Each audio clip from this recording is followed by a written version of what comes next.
हा मतदारसंघ स्वाभिमानी लोकांचा मतदारसंघ आहे. इथं लाचारी पत्करली जाणार नाही, इथं कुणाचा अन्याय खपवून घेतला जाणार नाही. कारेपूर येथे आमदार रमेश अप्पा कराड, माजी आमदार त्रिंबक नाना भिसे यांच्या जाहीर सभेचं आयोजन करण्यात आलं होतं. या सभेला नागरिकांची मोठी उपस्थिती होती. या प्रसंगी बोलताना आमदार रमेश अप्पा कराड यांनी स्पष्ट केलं की आमचा उमेदवार हा जनतेचा सेवक म्हणून काम करणार, विकास पुरुष देवेंद्र फडणवीस यांच्या नेतृत्वाखाली गाव आणि तालुक्याचा सर्वांगीण विकास करण्यात येईल असा विश्वास त्यांनी व्यक्त केला. ही सभा बघितल्यानंतर एक मनामध्ये एक आत्मविश्वास येतोय की या वेळेस खरोडा जिल्हा परिषदेची आपली जागा बहुमतानं जिल्ह्यामध्ये 1 नंबरच्या मताधिक्यानं ही जागा निवडून आल्याशिवाय राहणार नाही. आणि आज आम्ही आपल्याला समोर विकासासाठी मत मागतोय. आम्ही मत मागतोय आपल्या भागाच्या विकासासाठी, आणि काँग्रेसवाले मतं मागतायत कुणाच्या तरी प्रतिष्ठेसाठी. ते निवडणूक लढतायत कुणाच्या तरी प्रतिष्ठेसाठी, पण आमचे उमेदवार निवडणूक लढतात तुमच्या विकासासाठी, तुमच्या सेवेसाठी आणि तुमच्या प्रतिष्ठेसाठी. ही निवडणूक आमचे उमेदवार लढतात.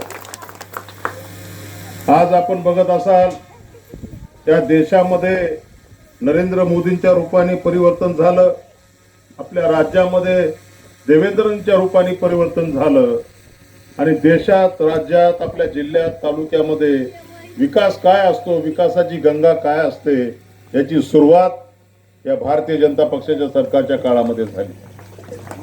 ज्या काँग्रेसवाल्यांनी 60 वर्ष या देशावर राज्य केलं, आपल्या राज्यावर राज्य केलं, त्या काँग्रेसवाल्यांनी नेमका विकास कुणाचा केला हे संशोधनाचा विषय.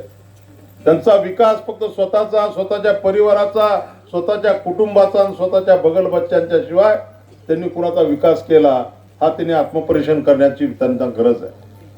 आज आमच्या नरेंद्र मोदींनी जर देशामध्ये सरकार आल्यानंतर माझ्या देशातला गरीबातला गरीब माणूस, 18 पगड जाती धर्माचा माणूस जो विकासापासून वंचित राहिला, त्या माणसाला विकासाच्या प्रवाहामध्ये आणण्याची गरज आहे, अशा ओळखून ज्या योजना चालू केल्या त्या योजनेचा लाभ प्रत्यक्ष त्या लाभार्थ्यापर्यंत पोहोचवण्याचं काम आमच्या भारतीय जनता पक्षाच्या सरकारच्या काळामध्ये झालं. आज आपण बघत असाल की या देशामध्ये असं एकही घर नाही की तिथं शौचालय झालं नाही. सगळ्यात पहिली योजना जी चालू केली, प्रत्येक घराला शौचालय असलं पाहिजे म्हणून 12,500 रुपयाचं शौचालय देण्याचं काम झालं. आज आपल्या कारेपूरमध्ये किती घरकुलं मंजूर झाले कुणाला माहिती आहे? कोण इथलं कारेपूर मधलं कोणी आहे का? 250 घरकुलं. तुमच्या मोठ्या गावात तरी घरकुलं कमी आहेत, इथला सरपंच निष्क्रिय दिसतोय. छोट्या छोट्या गावामध्ये शेकडो घरकुलं देण्याचं काम त्या नरेंद्र मोदींच्या आणि देवेंद्रजींच्या सरकारच्या काळामध्ये झालं. आज तुम्ही तांड्यावर गेला तर तांडे आहेत का मोठं शहरामध्ये चाललोय अशी परिस्थिती या देशामध्ये निर्माण करण्याचं काम, राज्यामध्ये निर्माण करण्याचं काम या नरेंद्र मोदी आणि देवेंद्रजींनी केलं. आज तांड्यामध्ये गेले तर सगळे घर आरसीसी बंगले झाले. आज ग्रामीण भागामध्ये आपण फिरत असताना प्रत्येक गावामध्ये पात्र लाभार्थ्याला घरकुल दिलं पाहिजे, त्या पात्र लाभार्थ्याचा लाभ मिळाला पाहिजे म्हणून घरकुल देण्याचं काम झालं. कुठली जात धर्म पंथ न बघता योजना चालू केल्या गेल्या. कारण त्यावेळेस आपल्या सरकारने जाहीर केलंय की 100% पीक गेलेलं असल्यामुळं आपल्याला अनुदान मिळालंय आणि आता आपल्याला पीक विमा सुद्धा मिळणार आहे. असं आपलं हित बघणारं सरकार या राज्यामध्ये काम करतंय, देशामध्ये काम करतंय.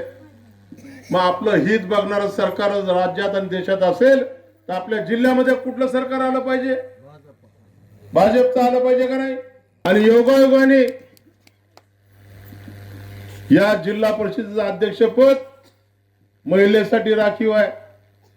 आपलं जिल्हा परिषदेचं पद महिला राखीवच आहे, महिलाच आहे ना. आपल्या शिवकन्याताईचं नशीब असलं, परमेश्वराची कृपा असली तर आपल्याला मुख्यमंत्री पद मिळू शकते. या जिल्ह्याचा मुख्यमंत्री होण्याचा बहुमान आपल्या खोऱ्याला मिळू शकतो. कारण की तुमच्या माहिती सांगतो, कुणाच्या नशिबात काय लिहिलंय ते काही सांगता येत नाही. 19 साली माझी विधानसभेची उमेदवारी गेली. तुम्ही सगळ्यांना काय आवडला तर रमेश कराड संपला, काय विषय याचा आता वाटलं होतं का नाही? आता ह्याला उमेदवारीच नाही, ह्याचं काय खरं? आता याला कोण विचारतंय? बरोबर आहे का नाही? पण हे आमदार कुणाच्या विरोधात निवडून आला होता वेळेस? कुणी दिलं नोटाला मतदान? तुम्ही दिलं का नाही? तिनं अजून सांगते का कुणाच्या विरोधात आला म्हणून? पण या देशामध्ये नोटाचं रेकॉर्ड करणारी हा मतदारसंघात ते 72 मतदार तुम्ही आहेत.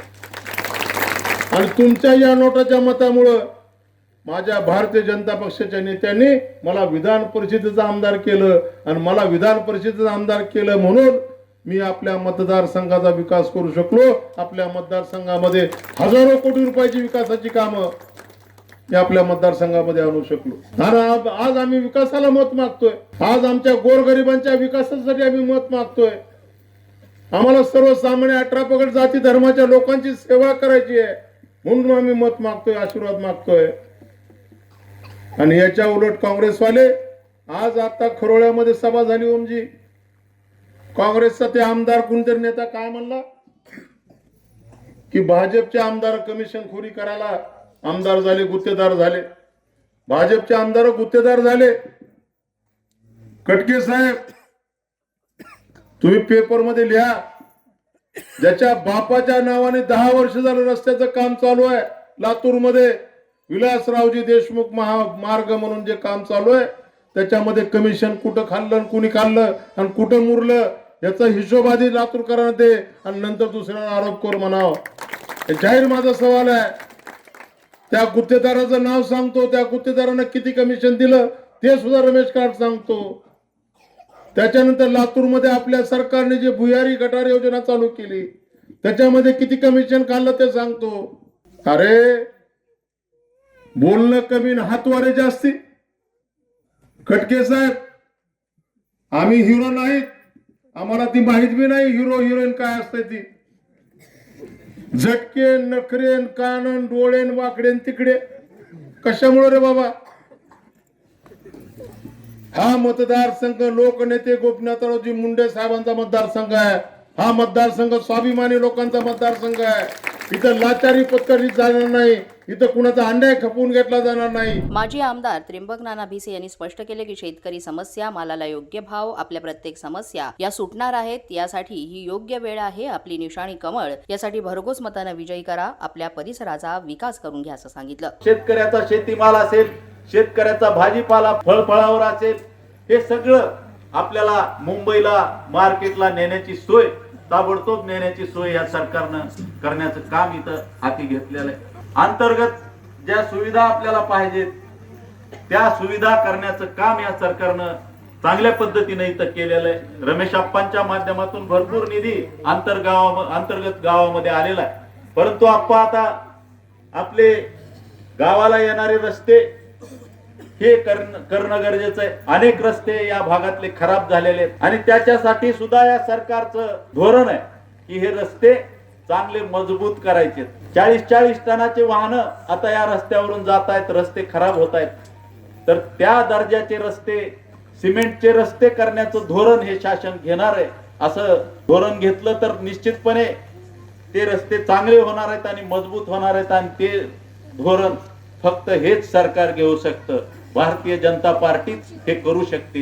हे विश्वास, ही कामं बघितली तर आपल्याला आलेला आहे. आणि त्यामुळे या भागाचा आपल्याला विकास जर करून घ्यायचा असेल तर हे दिलेली, आप्पांनी दिलेली जी मंडळी आहे तिथं जिल्हा परिषद आणि पंचायत समितीसाठी त्यांनाच निवडून देणं गरजेचं आहे. याच दरम्यान भाजपा तालुका अध्यक्ष महेंद्र गोडभरले यांना जनतेकडून मोठं समर्थन मिळत असून त्यांनी आखलेला तालुका विकास आराखडा आणि प्रचाराचे मुद्दे सध्या चर्चेचा विषय ठरत आहेत. विकासासाठी हक्काचा प्रतिनिधी म्हणून जनता त्यांच्याकडे पाहत असून येत्या 9 तारखेला भाजप उमेदवारांचा विजय निश्चित होईल अशी चर्चा राजकीय वर्तुळात रंगली आहे. जागृत महाराष्ट्र न्यूज, धनंजय मुस्कावाड, लातूर.